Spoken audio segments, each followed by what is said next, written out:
afternoon, John Donovan. Afternoon, Marty Keller. Here we are on the cusp of Memorial Day weekend. Yes, we are. And Marty Keller here in Sacramento, John Donovan in Oceanside. We're two fellows from California talking about this practice we call accountability. And John, I thought it might be a good idea. I don't think we've done this for a while to have a little back to basics conversation. Okay. Assuming we have an audience today of people who just heard about this and they want to know more about it. Well, I'll tell you what, the people that have heard about this, there's always, whenever I go through the basic material, right, there's always another aspect of it that pops out, and it's like, oh my God, how did I miss that? Right. Yeah. So assume I could use a refresher. Okay. And which is always true. So it's beginner mind this afternoon. Okay. So what is this accountability practice, and how does that, what does that mean? How is that a gift to me? Okay. Or any one of us? All right. So I'm going to switch to the camera and then go up on the board. Okay.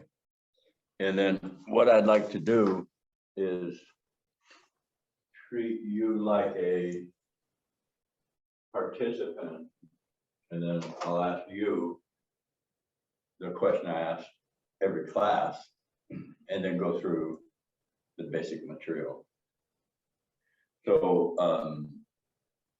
the first question I ask people, let me say this class is called Intentional Living Accountability Tree Process. And it's the material from the Intentional Living Manual that everybody can find on my webpage, donovancounseling.com. You go on the home page, scroll down, and I think it's the second to the last page. There's two icons or pictures. One is Intentional Living Workbook, Violence Cessation Workbook, and those are both available to anybody who would like to download that material and have that as a reference. The Intentional Living Manual is the information I'm going to go through on the board. And it's broken down into 12 sessions. And it's got a lot more information than what I have on the board. So look through that. And what I would suggest to people, if you're coming to the Zoom class, go through that material, write down any questions you have.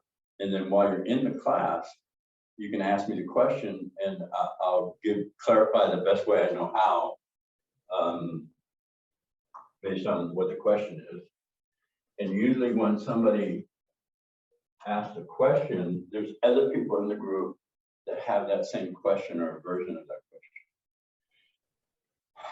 So after I introduce myself, talk a little bit about what Intentional Living Accountability Tree Practice is, I asked the newcomers and everybody that's on the Zoom group, what do you want that you do not have? And to identify a quality state of being that you recognize that's outside of yourself, you have not embodied. When I first got into 12 steps, for me, it was the idea I wanted a moment of peace where this brain shut down for a minute, this critical mind just gave me a breath, just a couple breaths where I didn't have to listen to myself, either being self-deprecating or other deprecating. And then from that want, I got that somehow, some mysterious, magical way. And then I saw that I could ask for more. And my next request was to be nonviolent. And I got an experience of myself nonviolent, and it ended up, it is my intent to live in peace. So when you identify that thing that you don't have, it gives you a focus that you didn't have before you identified it. And we're going to talk about that in the basic material, why that's important. So we'll identify what you want that you don't have. And Marty, if you'd be open to, right now in this moment, something you don't have. I want a life partner. Okay.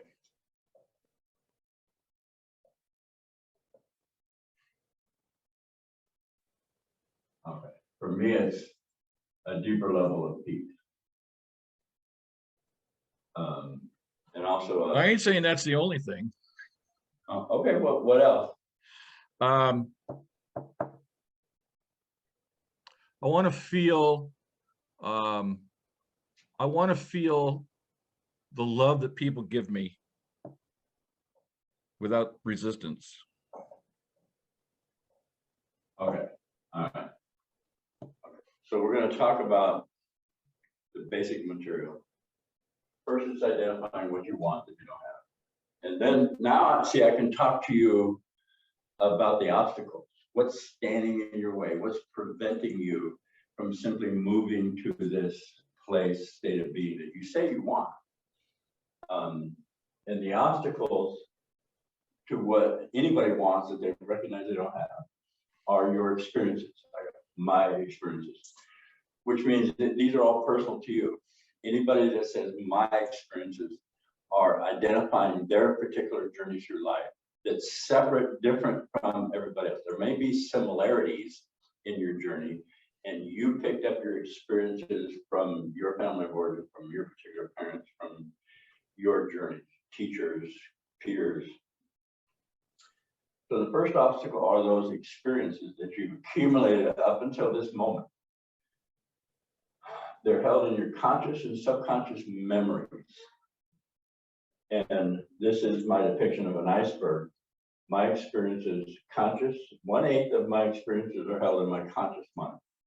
7/8 of my experiences are relegated to the subconscious mind. And I say relegated because it's not your choice to go, oh, I'm gonna put this in my conscious, I'm gonna put this in my subconscious. You're made as a human being to hold your whole memory and to relegate a certain portion of that to your subconscious so that you're able to make a decision in the moment. If you had to think and consider every little nuance that happened to you every time you made a decision, it would be difficult to make the decision. And the decision is usually around food, shelter, clothing, relationships. Okay. So 7/8 of your experiences have been relegated to the subconscious. And that's where we hold our trauma. That's where we hold the things that were untenable. That's where we hold those pre-verbal traumatic experiences that we didn't know how to deal with. We didn't have the wherewithal to process our own feeling. So they're put into the subconscious. We have terms in the 12-step program and in the therapeutic field where we say we stuff our feelings. So where we stuff them is in our subconscious. So that's the first obstacle for you, just moving to what you say you want. So what you're saying is, just a quick question. So what you're saying is, I can't get rid of those. I can either be conscious of them and process them, or I can stuff them. Correct. Okay. They are part of the 8/8 of your experiences influence your decision-making process. And that's, and again, it's not because you're you or you're stupid or you're defective. It's because that's the way human beings are. It's just everybody does this, and it's for survival. There's a reason for it. Okay, and that's good. When I'm going through this and you ask questions, that's really good. I like it. Well, I think one other observation I'd like to make is that that line between the conscious and the subconscious is porous. So some things can come out of my subconscious into my consciousness, and what that may include is putting stuff that's in my conscious back into the subconscious. Correct. So it's not like a hunk of concrete. It's more like water. It flows in and out of my awareness. And thus the icon of iceberg. Yes. Right. So it moves back and forth depending on your need, Right. and depending on things you're not aware of that make those things happen. Okay. Yeah. Good point. So the second thing standing in your way are my beliefs, perceptions, and patterns of behavior that I've developed through my experiences. So my beliefs, perceptions, and patterns of behavior are uniquely mine. Now, there's a lot of similarities, and we tend to group up in groups of similar dysfunction. I'd like to use an analogy that is inflammatory, but I can't think of one, so I'm going to use the one that's inflammatory. Republican, Democrat, far right, far left. These are beliefs and perceptions of the world, your relationship to the world, that are developed from your whole experience. I'm not saying right or left is wrong. I'm just saying you have a proclivity based on your experience. Okay. The third thing, and everybody has this. Everybody has. Again, it's a common human characteristic. Yes. Okay. So now I'm talking about these to give people information based on they recognize there's something they don't have. That's an important part of why I'm talking about the outside. Right. People that go, oh, I have as much peace as I want, or I got the job I love, and I'm a productive member of society, and I don't have any. I can stay and maintain long-term loving, caring relationships. Well, okay, it's working for you. Kudos to you. If it's something not working, that's why we identify what we don't have. These are the obstacles. The last one are the expectations. The expectations of self sound like are articulated like I should, I have to, I got to. Why do I? Why am I always? That's an expression of an expectation of self. Expectation of others sound the same way, only you think. They should, they got to, they supposed to. How come they? Why are they always? So that's the expectation. Sounds like you've been living in my head, John. The expectations come from your experiences, your unique conscious and subconscious experience, the beliefs, perceptions, and patterns of behavior. Okay, so those are the obstacles. Now, what I want to do is tell you again that your obstacles are your experiences, your beliefs, perceptions, patterns of behavior, and your expectations. But I'd like to say it in a different way. Okay. So that you have a contrast of what I'm saying. What I'm saying is that right now in this moment, because this is the moment where you've identified something you don't have, that everything you think is an obstacle for you having it. Otherwise, it would be different. Everything you say right now leads you to where you're at, away from what you say you want. Everything you do right now is an obstacle. Experiences, beliefs, expectations. And I'm going to add to this list. I'm also going to say, and I want to make this clear, that anything in this moment that I choose not to think about, not to say, or not to do is part of that obstacle, because you haven't embodied this, whatever it is you're looking for. So what I'm telling you right now in this moment, everything you think, say, do, choose not to think, choose not to say, choose not to do, is the obstacle standing in your way. So based on what you hear me say, what's the feeling in your body? Everything you think, say, Yeah, do. I'm sad. Okay, where do you feel that in your body, Mark? Right here. Right in your Here and then right your eyes. Yeah, Yeah. and right in my upper chest. In your upper chest. So just take a deep breath. Excuse me. And notice that sensation below your eyes and in your upper chest. Just notice the body sensation, feeling. Call it feeling, tone.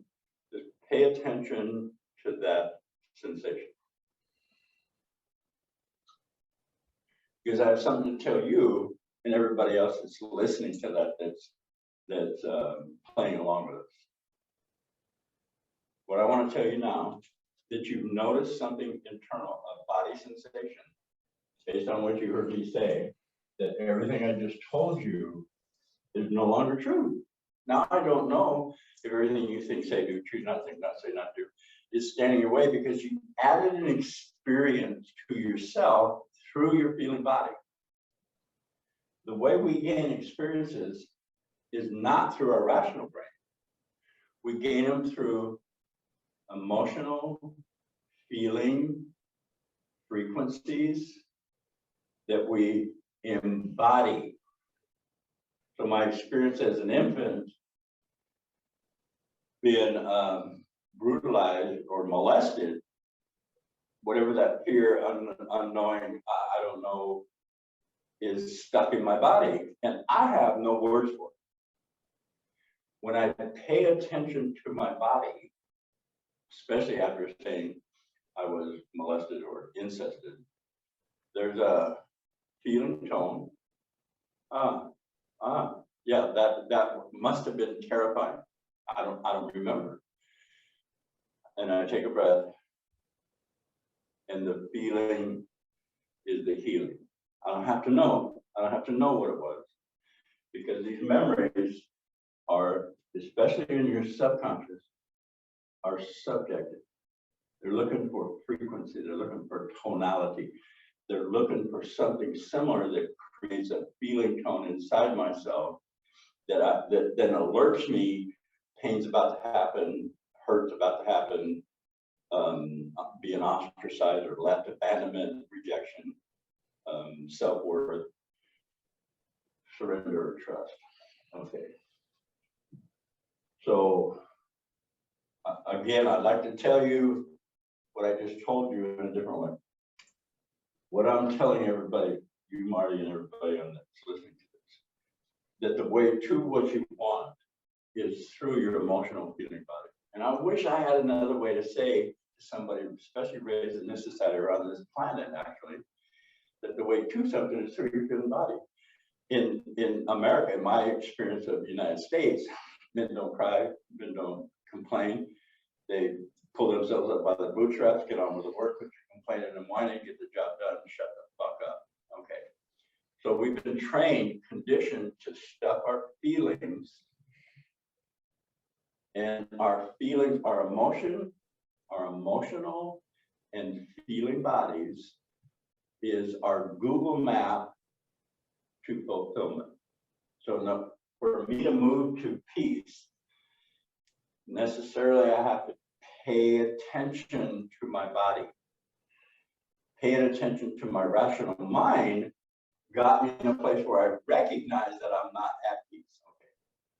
So we have, and I'm going to put my fingers up, an emotional, feeling body that from childhood dysfunction, childhood family of origin dysfunction, childhood trauma, I separated myself from. And I'm saying that this is the Google map to fulfillment. This is telling me what feels good, what don't feel good, based on what's happening in the moment. And I relied on my rational mind to figure this out. And the best I could do with my rational mind was to get to a place where I recognized I didn't have peace. I haven't embodied peace. I was miserable, obsessive, alcoholic, codependent, and full of avoidant behaviors. So what we're going to do, what this material is designed to do, is first identify that we're separated from our emotional feeling body, and then find a way to reconnect to our feeling emotional body, and see what happens. See, when you felt that around your outside, under your eyes and your upper chest, whatever happened here, that was in alignment with that. It created whatever this is, like separation, isolation, and it's in alignment with this. Now, the trauma I received as an infant, child, toddler, it made sense that I would develop a behavior that kept people away from me. So I became addict, alcoholic, violent in my communication style, isolated, alone, I would say miserable, full of contempt. And I had no place to, like, why? Well, I didn't know about family of origin, childhood trauma. So the why was either I'm defective, there's something wrong with me. I just got to look in the Bible and they'll tell me that that's the truth. Something wrong with me. And I'm not down in the Bible. I just want to, the way I was taught it, that there's something wrong with me. I need to beg for forgiveness. Okay. I'm going to get sidetracked here.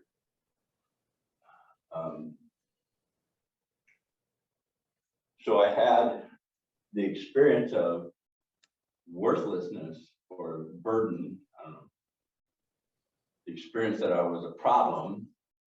The behavior mirrored the experience, and I didn't know that this was happening in here, and that this information was hooked into my reticular activating system, and I'll explain that a bit later. And the survival mechanism, which ended me up in this situation. Have you got any clarifying questions right now? Or thoughts or comments? I'll give you a minute. I jotted a note here. Would you just elaborate a little bit on the situational mechanism that forced me to separate from my feeling body? Okay. What was that all about? And how did that work? How did that happen? Okay. I'm turning the volume down a bit. Okay.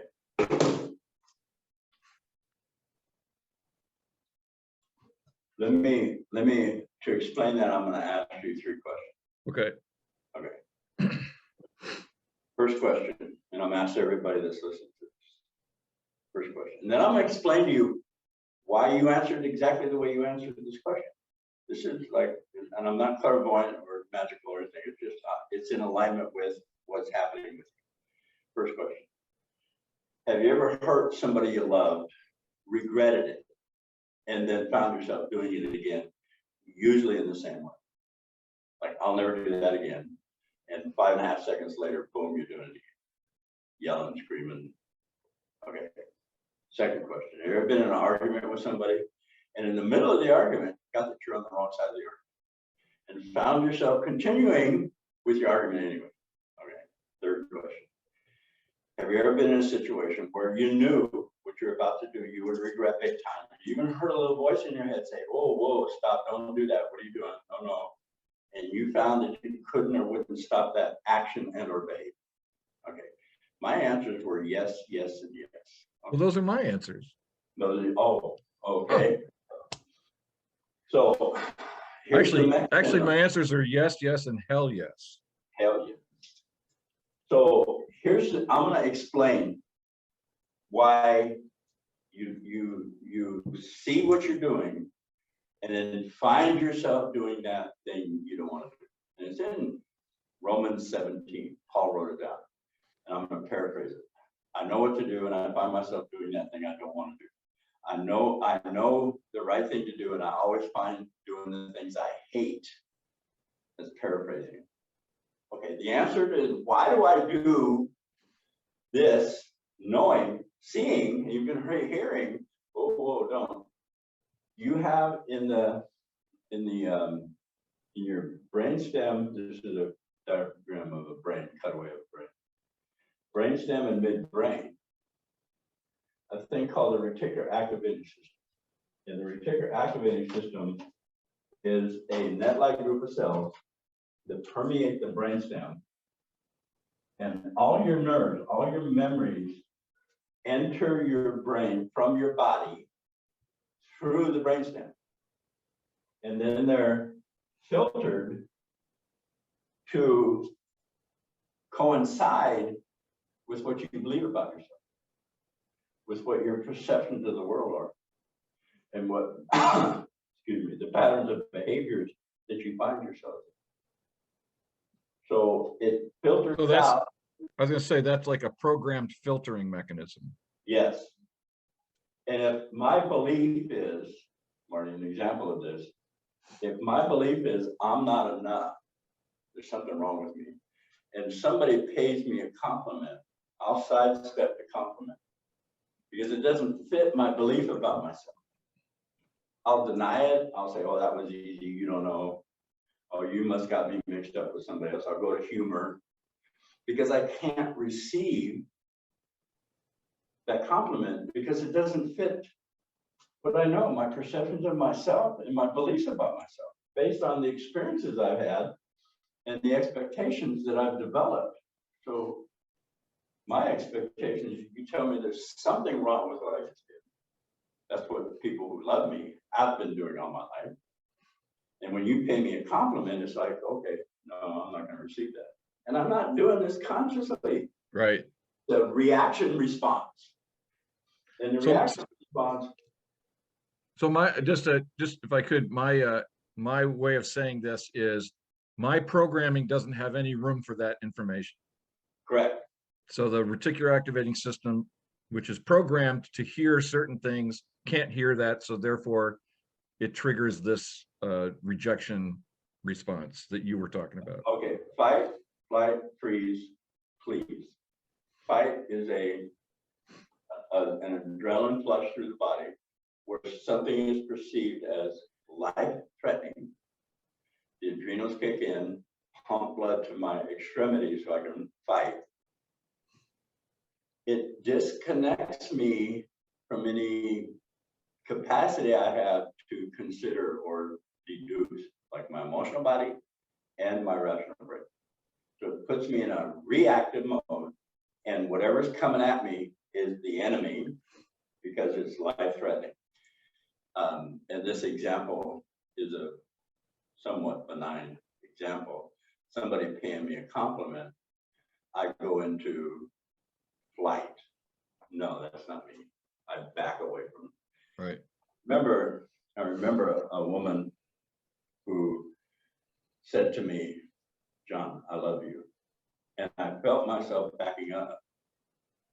And I wondered at that. It's like, what, I don't understand that. Now I do. Reticular activating system, subconscious pool of information.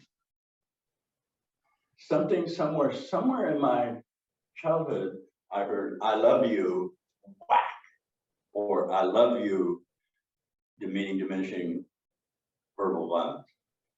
Or the violence is, I'm doing this because I love you.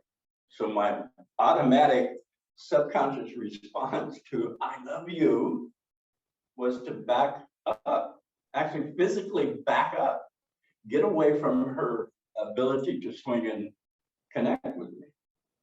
So that's an example. Subconscious pool of information trauma hooked into this filtering system that is also hooked into the survival mechanism, which when alerted, pumps adrenaline through my body. So that I'm in I have the capacity, fight, flight, freeze, please. And the please, I'm glad they added that one. Because I found myself in certain times of my life apologizing for being in a space. Oh, I'm sorry. Somebody's walking and they get close to me. Oh, I'm sorry, I'm in your way.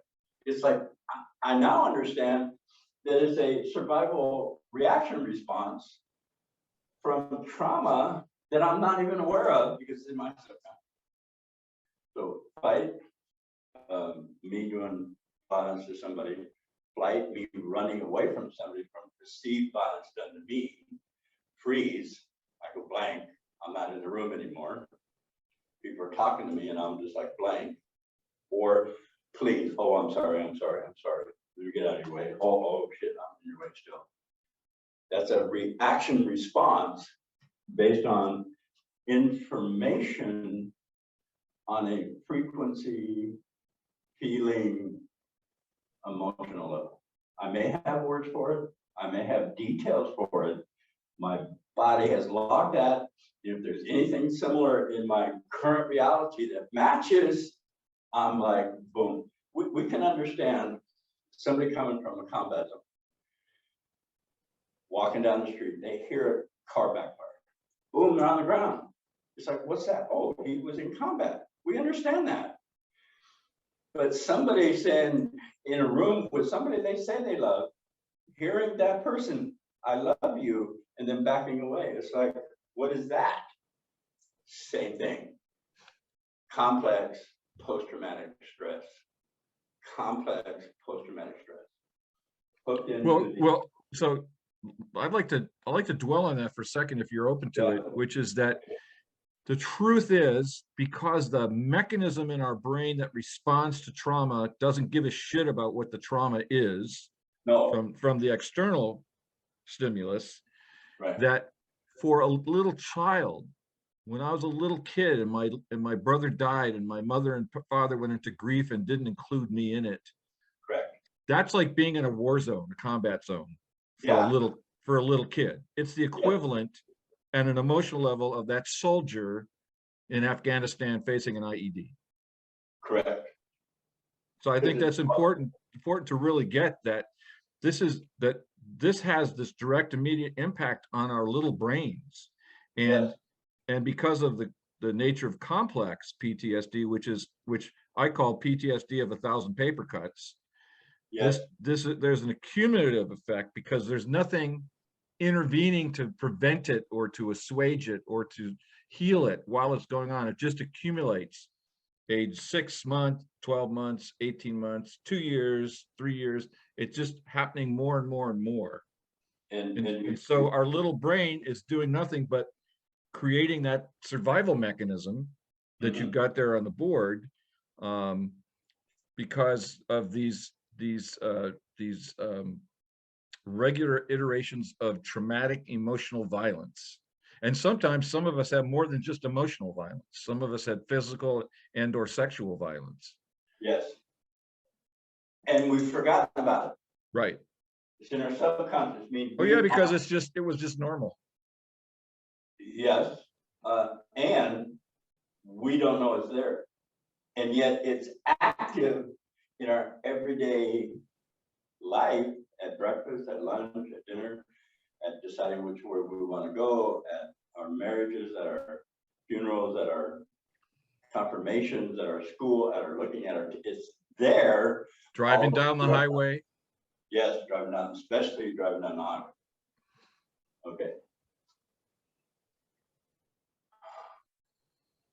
So the reason anybody answered yes, yes, and yes, hurt somebody you love, do it again, get an argument, continue, find yourself in a situation where you know you're going to regret doing it. Reticular activating system filtered through a pool of misinformation to fit your belief about yourself, and that subconscious, hooked into the survival mechanism. And the survival mechanism is there to keep you alive. So I want to use the example of being in a room of a couple people and having a benign conversation, and somebody raises their eyebrow and I go into a freeze. I go into, I'm lost. I'm like, I'm not hearing anybody anymore. So back here, somebody raised an eyebrow and something happened that I wasn't able to process through. So this says, watch out. Survival mechanism says, fight, flight, freeze, please. And at that moment, freeze was the option that it chose to keep me alive. See, this mechanism is looking out for my best interest, albeit misinformed. This energy that creates my survival is a benign, helpful energy. And in real life, when we were living in caves and saber-toothed tigers were roaming around, it worked really well. I didn't have, I don't know, I wasn't in the cave, I didn't see the saber-toothed tiger. But I can imagine that if somebody was walking towards the cave and they felt something, they didn't equivocate. They beat it to the cave and then check later to see what it might be. That's the survival mechanism. So I'm going to use the example. The toast is burned. I'm screaming, yelling, slamming doors and walking away. And the toast is not a saber-toothed tiger. To my little boy's body, the toast is the saber-toothed tiger. In my family, 4 young boys, I want to say food was scarce. So if somebody messed up a loaf of bread or burnt the toast, there was hell to pay because we did not have the money to go out and buy another loaf. Now today, toast is burned. Hell, I'll buy a new toaster. I'm able to take care of myself. That little boy's body does not know that. And it's in a reactive response, pumping adrenaline, because back when I was a young kid, wasting food was not allowed. Spilling milk. I mean, milk costs money. We don't have a whole lot. We got this much for it till next Saturday. Better make it last, otherwise you're gonna go hungry. So that happened, and there were times where I was fishing around for leftovers to eat. Okay, so I have this experience of hunger that wasn't processed. Nobody came to me and said, "Well, I know you're hungry, and I know you're scared, and so we're gonna work on this, or I'm gonna," what, it didn't happen. The toast is burnt, fight, freeze. I'm in some kind of avoidant behavior, explosive behavior, and I have no rational reason in today's world for that.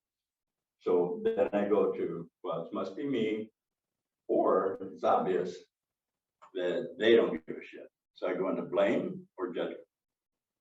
And the blame or judgment reinforces the trauma. When I say I'll never do that again, too bad, John, because the next time it happens, it might be somebody's dropping their plate on the floor. I don't know. I'm in this rage again, knowing consciously, not a big deal, not a big deal, chill. I don't have the capacity because I'm in my survival mode and I don't know it subconsciously. Addicts experience that. Anybody with any compulsive behavior, overeating, gambling, shoe shopping, for Gabriel Monte is CD shopping. You find yourself doing the behavior over and over, saying profoundly that you don't want to do it, and then find yourself in the behavior. Survival mechanisms, reticular activating system hooked into trauma information. Oh my God. Okay. So what I want to talk about is how do we get out of this? What I know is that to heal my trauma, I need to create an emotion that is equal to or greater than what's stored in here. And based on our conversation about being raised in this society or on this planet, don't cry, don't feel, don't be a sissy, don't be estranged from my emotional body. How in the hell am I going to create an emotion when the emotion is the fucking enemy? The feeling of disappointment on the toast, simply going, oh, that's disappointing, is not available to me. So I go into a rage because the feeling of disappointment is hooked into some pain. I can't say, well, that's disappointing. Because if I go, I'm disappointed, this flares up and I'm in a survival mechanism. And I don't even know that I'm disappointed. And I would just observe from my own experience, the longer the emotional energy has been left in an unhealed state, Yes. the more intense the outburst when it is touched. Exactly. This is a cumulative, they say in the Right. addiction, but this is a cumulative disease. Oh yeah. So the more I stuff it, the more it wants to express. Yeah. This, your experience, the experience you had will express. If you don't heal it, here's what I was told. If I don't heal, I transmit. So if I don't heal my trauma, I transmit my trauma onto the people around.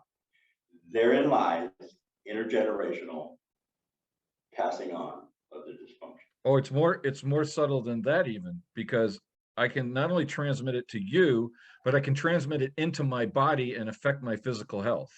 Yes. Oh my God, yes. Yeah, we're just touching on the surface of what this information provides. Right. Absolutely, absolutely. So, bad news, to heal, you have to create an emotion equal to a rate. The good news is, this will heal if you create an emotional state that's equal to a greater. That's the good news. How? I say this process is simply owning the results of the misinformation where you find yourself without blame or judgment. Simply saying the truth without recriminating, incriminating, self-deprecatory, or other blame judgment about where you find yourself. So my first example was, hi, my name is John, I'm an alcoholic. My truth. In a place where there's no blame or judgment. In fact, they may have clapped. And it's like, holy shit. I felt that.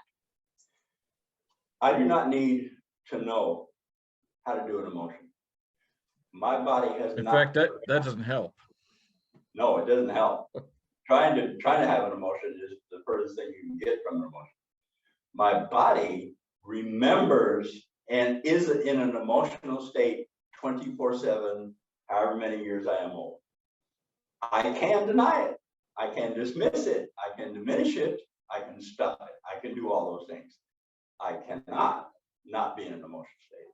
So when I get to this truth, the emotion happens, which validates the pain, which is healing, and changes the information going to the reticular activating system so that the results automatically change. So I'm going to John, an alcoholic.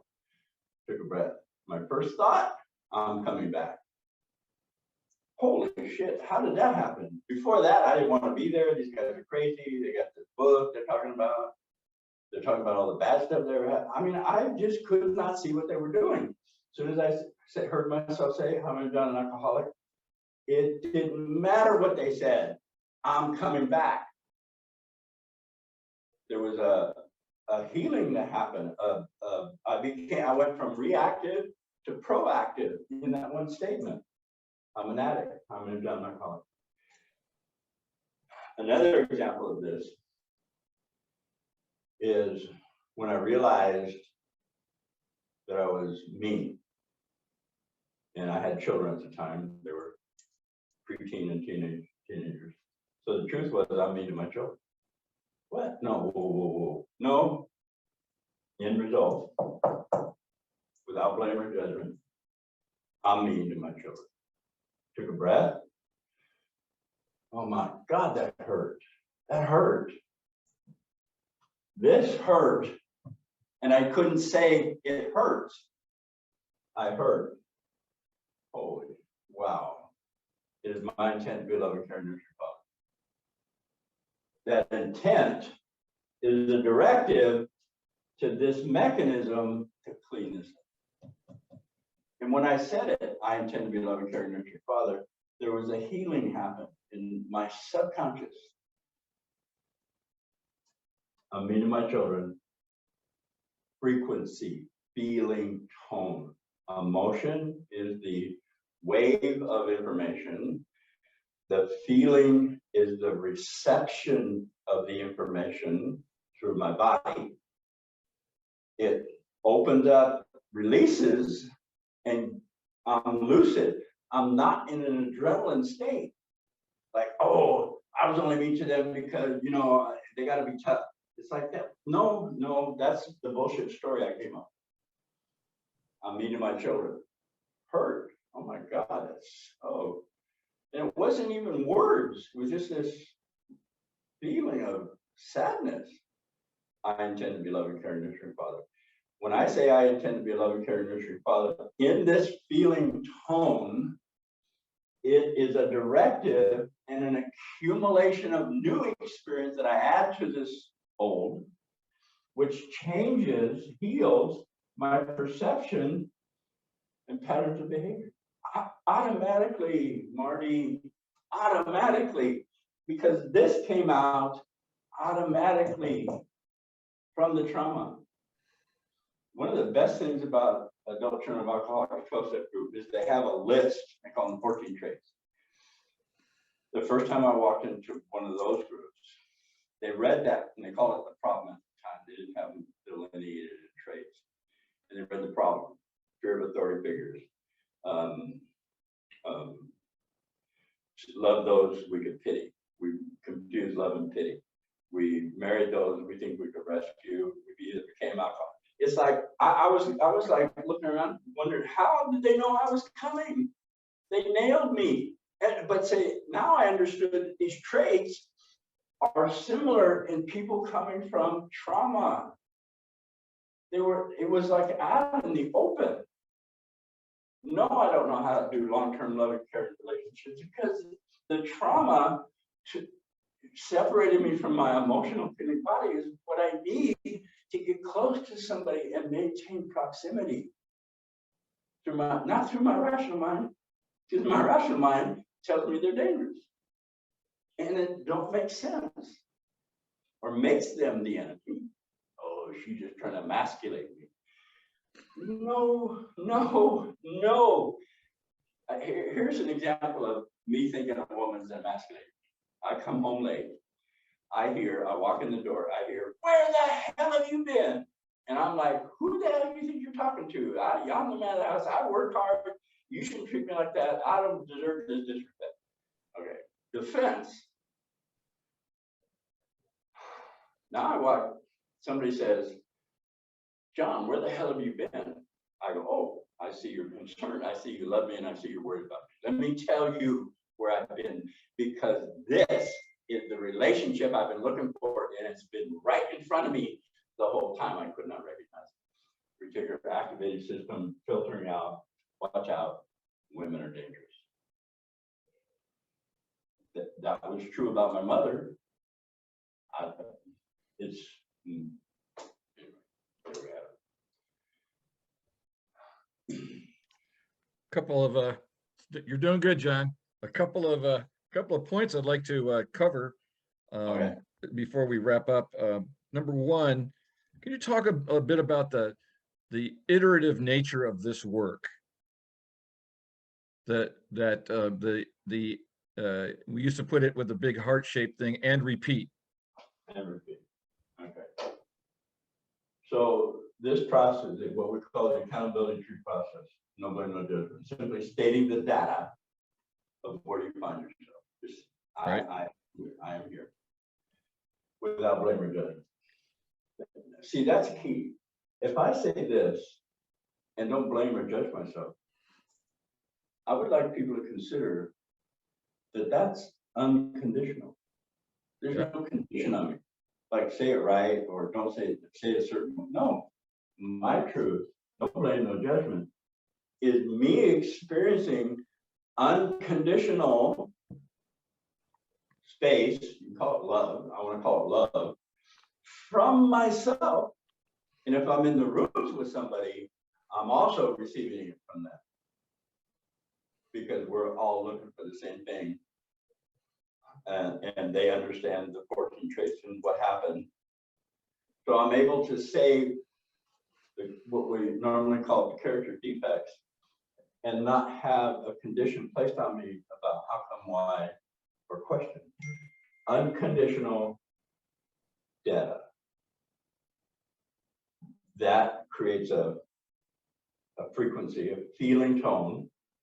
And then in that feeling tone, I say I intend, and it uses the power of the feeling tone to reframe the pain, drop back down into my subconscious and reframe, change something, take the edge off one of the instances. I have these little fish hooks, take the edge off so that the information coming to me is different. I got a different perception about myself. I got a different belief subconscious.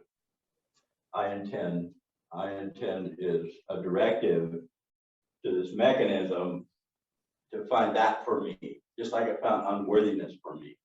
I'm unworthy. It goes, oh, okay, unworthy. Oh, here you go. I'm unworthy. This is proof. I intend to hold myself in high regard. Oh, hold high regard. Automatically, I find myself noticing, even if it's just noticing how self-deprecating I've become. That's good news. Because when I notice it, I can go, no, I don't accept that anymore. I intend to be kind to myself. I intend to nurture myself. That's self-validation. This self-validation is what I didn't get in my childhood. Like, I see you're upset. I see you're angry. Wow, what's going on with you? Instead of, you can't be that way, you shouldn't be that way, boom, boom, get out of the way, go to your room. I'll give you something to be mad about. I'll give you something to be mad about. That's proactive, living intentionally. And you talked about the reiteration. And this arrow down here that goes back into the abyss means do it again, do it again. And you find yourself in that space that was elusive before. How? Telling the truth, feeling the feeling, creating an intent. Heart space. One of the things I intended long time ago, it was my intent to be the bridge, and it was specifically for men because I was working in the men's jail. I intend to be the bridge from here to here. Voila. The bridge from here, self-recriminating, to compassion. Yes, I'm a criminal. Yes, I did heinous things. Yes, it is my intent to be kind. That's the bridge. So this is a repeatable process. And I've done this. If I had to really consider the number, I'm like 4,000, 6,000, 8,000, a lot. And I intend to do it again when I find myself in a behavior that comes from my trauma. Yes, I will do it again. I will do it again. I will do it. In fact, now, if something spontaneously pops out of me, I'm driving down the road, oh, you fucking asshole. Oh, another opportunity. I'm an asshole. Oh, yeah, I intend to be kind. I intend to be a defensive driver. I asked you this question because my experience is oftentimes when I first started this work, and I see this happens a lot with people that are just starting out, is there's a desire almost that, if just doing this once will make everything better. Yeah. Or it's like, I set my intention and then the same thing happened again. Yeah, it will. It will. So, I guarantee it. Yeah. So I just wanted to share with folks that this is just as the traumatizing compacting down in our subconscious of these 1,000 paper cuts of trauma accumulated over years, so too the release of it takes time. And oftentimes I'm dealing with somebody now who's just several people actually dealing with what they call unexplained bouts of grief. And for no reason, I just start crying. And I say, are you willing to consider maybe that's what healing feels like? As you've made a commitment to love yourself, accept yourself just as you are, your body is shaking off these toxins, and it's not doing it according to your mental schedule. It's doing it because you love yourself enough to allow this to happen. And so that the point to be made is that the more I do this work, the more the intentions that I set for myself begin to accumulate power. Yes. Because like you said, when I allow myself to feel what I feel, you asked me at the beginning how I felt, and I felt the sadness and this energy here and here. The truth is, as you were saying, I was giving myself unconditional acceptance to permit that to be. Yes. Which yes. I never got as a little boy. And so now I'm replacing the trauma that I got as a little kid saying, no, don't feel that way, with I get to feel this way. Mhm. And the more I do that, the more the old stuff gets healed. And so that when the inevitable experience happens again, I'm now in a place where I go, oh, there it is again. What do I want? As opposed to being controlled by it. Correct. This is what you called, I'm now living intentionally. I get to create intentions based on my awareness of myself, because I've done this work for a long time, and I become, I now have this this instantaneous awareness of the possibility that I didn't have when my instantaneous awareness was fight, flight, freeze, or please. Yes.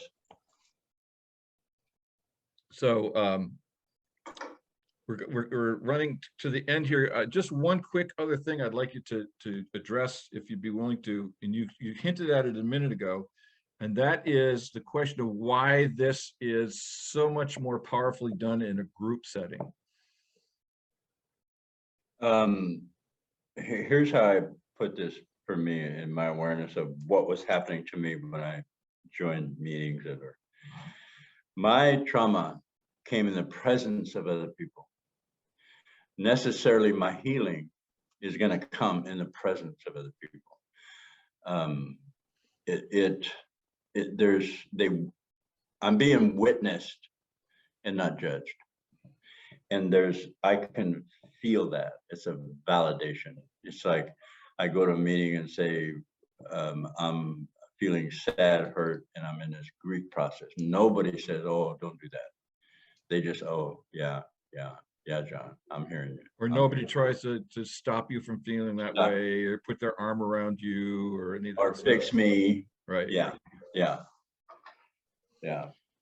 I'm validated.